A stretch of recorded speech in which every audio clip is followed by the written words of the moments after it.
पुढे वळूयात। वकील गुणरत्न सदावर्ते यांनी मुंबईमधील वरळी मतदारसंघामधून निवडणूक लढण्याची इच्छा व्यक्त केली आहे। वरळीमधून निवडणूक लढवणार आणि आदित्य ठाकरे यांना धूळ चारणार असा निर्धार सदावर्तेंनी केलाय। तसंच आदित्य ठाकरे यांचा पराभव केल्याशिवाय गप्पही बसणार नाही असं सदावर्ते म्हणाले। त्यांच्याशी संवाद साधलाय आमच्या प्रतिनिधी भाग्यश्री आचार्य यांनी। आपण आहोत आता गुणरत्न सदावर्ते यांच्याबरोबर आणि आपल्याला माहिती आहे 2च दिवसात ते आता बिग बॉसच्या घरात जाणार आहेत। त्याचबरोबर सध्या ते चर्चेत आहेत कारण वरळी विधानसभा मतदारसंघात ते निवडणूक लढवण्यासाठी इच्छुक आहेत।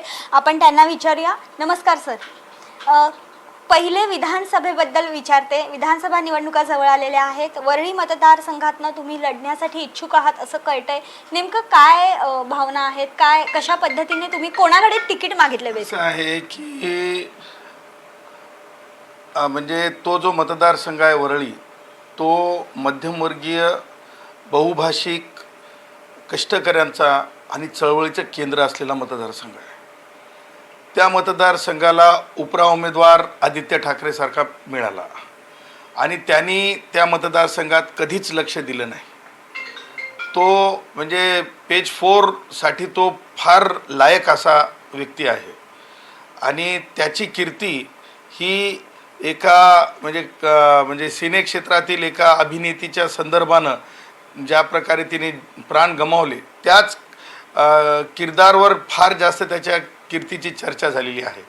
हे सगळं पाहता आमची वरळीकरांसाठीची कमिटमेंट, आमची वरळीकरांच्या BDDच्या विकासाच्या संदर्भातली कमिटमेंट, आमची वीर जिजामाता नगरमध्ये ज्या प्रकारे कष्टकऱ्यांची फसवणूक होत होती, म्हणजे की आदित्य ठाकरे बोलला की त्याच्या चेहऱ्याकडे बघून सह्या करा, म्हणजे जे काही गुंड प्रवृत्तीचे लोक आहेत, 3K1 नावाचा स्लममधील कायद्यातील तरतूद आहे, त्या तरतुदीनुसार फक्त आणि फक्त कॉन्ट्रॅक्टर अपॉइंट करून विकास केला जाऊ शकतो। अशी 8,000 कोटी रुपये जे आहेत एखाद्या बिल्डरला ठरवून घशात घालण्यासाठीचा तो केविलवाणी प्रयत्न आहे। आणि हे सगळ्या गोष्टी पाहतात तिथल्या सामान्य माणसांना असं वाटतंय की वीर जिजामाता नगरमध्ये ज्यांना 600चं घर मिळू शकतंय, 500-550चं घर मिळू शकतंय, त्यांची दिशाभूल करून तुम्ही नाही दिलं तर आम्ही तुम्हाला 300च्या मध्येच घर देऊ अशा धमक्यांपर्यंत बाबी चालल्या।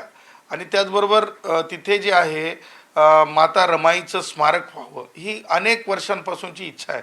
त्याच्यावर त्याला कधीही म्हणजे वेळच मिळाला नाही त्याच्या म्हणजे गुलछरे उडवण्यापासून।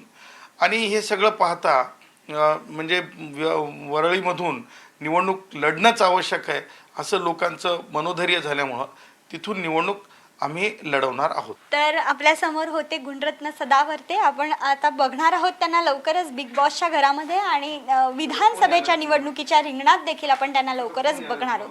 व्हिडिओ जर्नलिस्ट गौरव नाईकसह भाग्यश्री प्रधान आचार्य, NDTV मराठी, मुंबई।